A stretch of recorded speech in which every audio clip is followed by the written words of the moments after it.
Olá, muito boa tarde a você que está conosco aqui pelo site Notícias Agrícolas no ar. Mais um boletim de mercado já com os números lá na Bolsa de Chicago. O mercado hoje teve um dia de muita volatilidade, principalmente para os negócios com a soja. Os preços chegaram a registrar até 2 dígitos de baixa em determinado momento da sessão, mas acabou encerrando ou está caminhando para o encerramento aí praticamente no 0 a 0, sem perdas em relação ao fechamento de ontem. Pequenas correções para cima e para baixo, mas enfim, muito próximos aí da estabilidade. Vamos entender a movimentação desse mercado de hoje, claro, saber as tendências para o mercado da soja, conversando com o Fernando Pimentel, lá da AgroSecurity. Muito boa tarde para você, Fernando. Obrigado pela participação, mais uma vez conosco aqui no Notícias Agrícolas. Como é que você vê esse mercado hoje e qual a sua avaliação, Fernando? Boa tarde a todos. O mercado hoje começou movimentado para baixo, né? De ontem para hoje já tinha alguma liquidação de fundos, mas aí vem notícias de demanda, né? O USDA anunciou hoje 111 mil toneladas vendidas para 2014, 2015, quer dizer, está aberta a temporada de vendas para a safra 2014, 2015.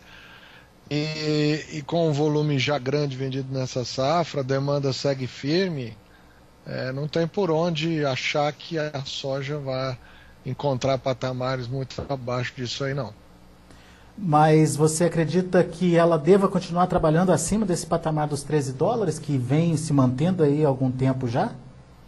Eu falei isso lá atrás, Alexander, quando tinha lá o pessoal preocupado no Mato Grosso com relação a essa barrigada. A barrigada é absolutamente normal.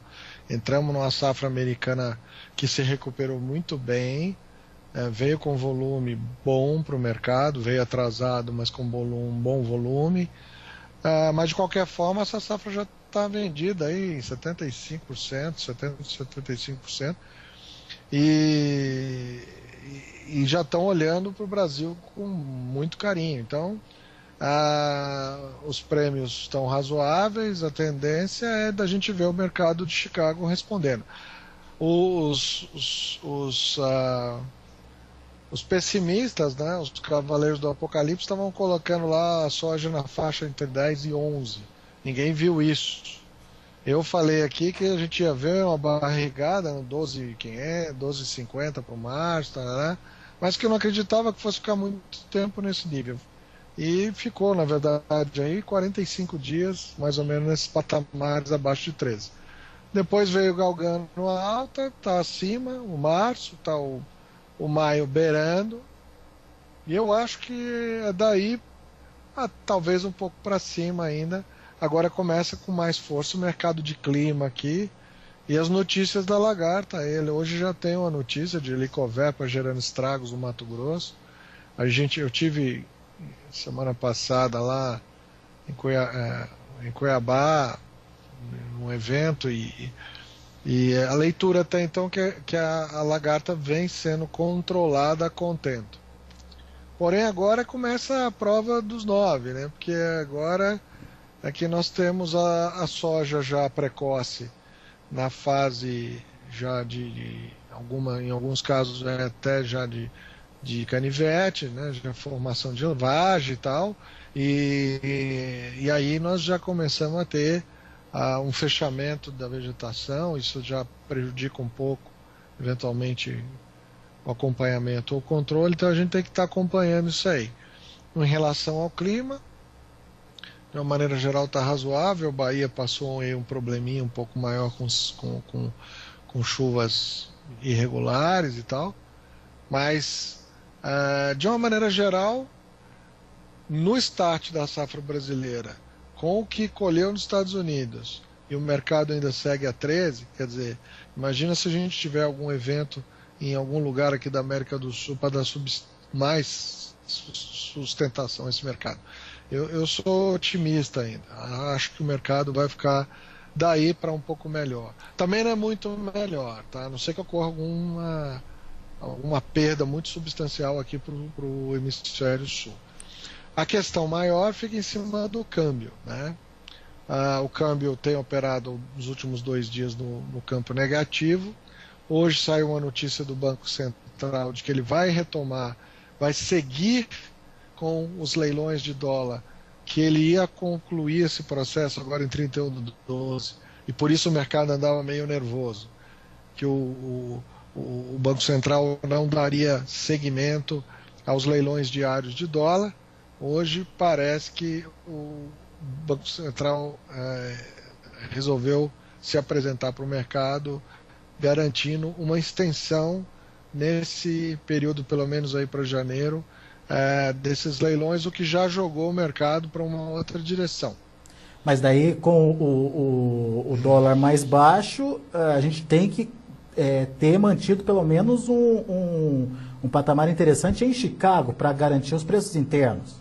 Exatamente, nós vamos ter que ter essa compensação. Agora, o grande movimento não vai ser aqui, o grande movimento vai ser lá fora, né? Muita gente acreditando aí que já no primeiro trimestre deve sair algum anúncio que os Estados Unidos vão parar com aquele quantitative easing, que é a emissão de dólar aí, e estaria revisando sua política monetária de maneira a aumentar a taxa de juros. Isso aí teria um impacto bem importante aqui, justamente porque pega o Brasil no momento de desequilíbrio fiscal, no período de gastos fortes com Copa do Mundo, e depois ainda temos depois que digerir essa bucha, ainda temos uma Olimpíada pela frente, né? Com desajuste nas contas públicas, taxa de crescimento baixa, quer dizer, todos os fundamentos da economia brasileira indo na direção mais negativa, e no momento que encontra os Estados Unidos aumentando sua taxa de juros, o que aumentaria a taxa de juros aqui no mercado interno, oneraria mais as contas públicas, ou seja, é um efeito combinado aí. Se não me engano, eles colocaram no mercado aí o desastre perfeito, ou a tempestade perfeita, enfim. De qualquer maneira, o mercado financeiro está muito mais pessimista agora com relação ao primeiro semestre de 2014, com relação ao câmbio. Só entendendo melhor essa sua colocação, com esse aumento dos juros lá nos Estados Unidos, pode haver uma migração dos investimentos daqui para lá? Sim, se você comparar a taxa de juros brasileira versus o risco soberano, porque estão falando também que vão rebaixar a nossa nota, verdade. O nosso rating aqui é outro elemento explosivo nessa equação. Se baixa a nossa referência de risco, né? Coincidindo com uma elevação na taxa de juros dos Estados Unidos, é de se esperar que o dinheiro saia daqui e vá para lá, né? Deixe nossas bolsas. Com isso, Bovespa tomaria um tombo, o dólar subiria, né? E eventualmente até os preços das commodities lá fora, se houvesse ajuste mesmo na economia dos Estados Unidos, é possível que a gente veja um realinhamento dos preços das commodities como elemento de compensação. Aquela história que a gente já sabe. Quando a moeda americana valoriza demais em relação a todas as outras, normalmente as commodities se alinham, né? Compensando esse valor. Então seria possível ver Chicago um pouco abaixo, porém com um dólar mais valorizado em relação às moedas. Então a gente teria aqui aquele mecanismo de compensação para o produtor lá na origem. Então não seria um cenário ideal para o Brasil em si, mas de repente esse dólar mais alto poderia ser bom. Para a agricultura poderia ser de igual como está agora para melhor, né?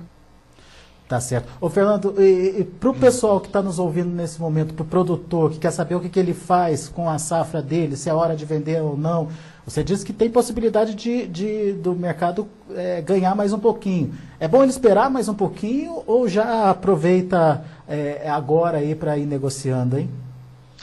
Olha, desde o ano passado, do primeiro semestre desse ano, desculpa, eu venho falando que o meu número é $13 por bushel. Acima de $13 por bushel já é preço para ir marcando o mercado e vender. Nós já tivemos algumas oportunidades, nós já tivemos em 13,50 E na oportunidade, nós lá da fazenda, na parte nossa lá, que a gente orienta a produção, nós vendemos um pouco, vendemos uma parte a 13,50. Com esse câmbio acima de 2,30 e Chicago acima de 13 dólares, eu acho que é oportunidade de venda sim. Principalmente para quem vendeu pouco. É hora de estar colocando um pouco de lote no mercado. Mas daí o produtor vem com aquela alegação, mas o custo de produção aumentou demais, não está valendo a pena, só que esperar mais pode ser um risco também. Sem dúvida.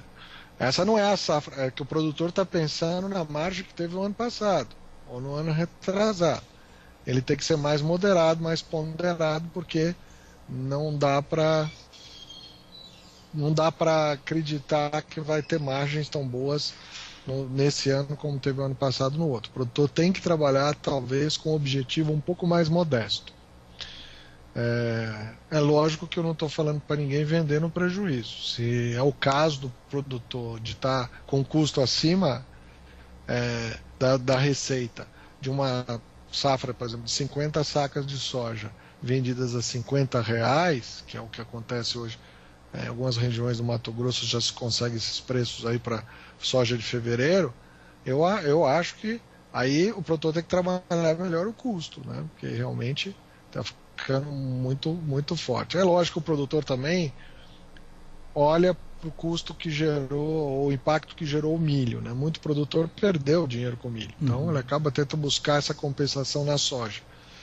É perigoso, porque você começa a colocar patamares maiores de venda, você começa a assumir mais risco, né? Eu acho que o produtor, agora nessa média, acima de 13 dólares por bushel no março e no maio, aí, quando passa dos 13 dólares, com um câmbio a 1,35, já oferece condições de vender com alguma margem, né?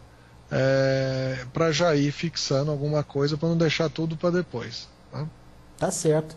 Fernando Pimentel, muito obrigado mais uma vez pela sua participação conosco aqui no Notícias Agrícolas. Volte sempre, Fernando. Tá bom, muito obrigado. Um abraço para você, até a próxima.